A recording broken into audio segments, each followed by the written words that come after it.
Comme promis, on va partir à New York dans un café pour rejoindre Claire Derville. Bonjour Claire. Les Français ont déjà voté hier, c'est ça Claire?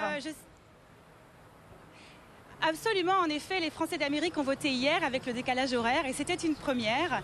Alors je suis actuellement chez Opia, un restaurant français, pour un brunch électoral organisé par les French Tuesdays. L'ambiance est très décontractée et ces élections, c'est l'occasion de se retrouver entre Français et de faire la fête. Il y a eu un vrai engouement pour ces présidentielles puisque les inscriptions sur les listes électorales ont bondi. Ils étaient 8 000 en 2002 et près de 20 000 cette année. Autre bonne nouvelle, la participation est à la hausse.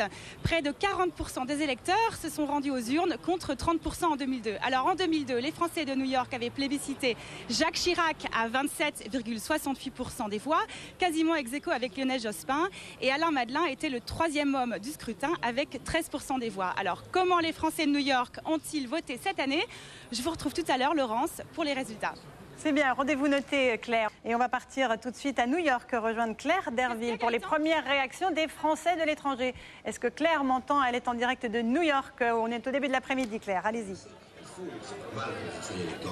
Oui, rebonjour Laurence, ici chez Opia, l'ambiance est à la satisfaction générale puisque les résultats du consulat sont tombés et les Français de New York ont largement plébiscité Nicolas Sarkozy qui se classe en tête avec 52% des suffrages, suivi de Ségolène Royal à 23% et de François Bayrou avec 19%.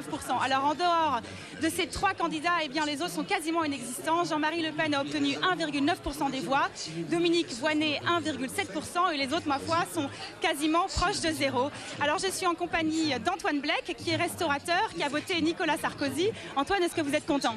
On est content.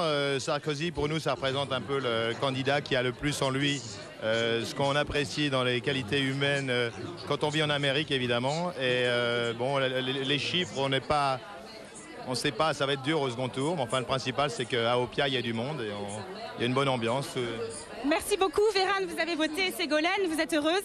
Oui, moi je suis très contente. Je pense que Ségolène Royal a prouvé dans cette campagne qu'elle pouvait représenter une véritable opposition à Nicolas Sarkozy. Et j'espère qu'au second tour, les électeurs de gauche se mobiliseront, et notamment ceux qui ont voté François Bayrou. Voilà, dans le camp des déçus, je parle maintenant à Laurent Guerrier, 37 ans, chef d'entreprise, qui avait voté François Bayrou. Oui, je suis un petit peu déçu évidemment, mais c'est pas un drame. Je pensais avec Bayrou qu'on allait enfin sortir du clivage droite-gauche, mais c'est pas grave, vive la France. Voilà, Laurence, ici à New York, c'est l'heure du petit café, donc on rend l'antenne et puis on vous souhaite une très bonne soirée. Ok, merci beaucoup Claire Derville. C'est le multiplex politique ce soir sur Canal+.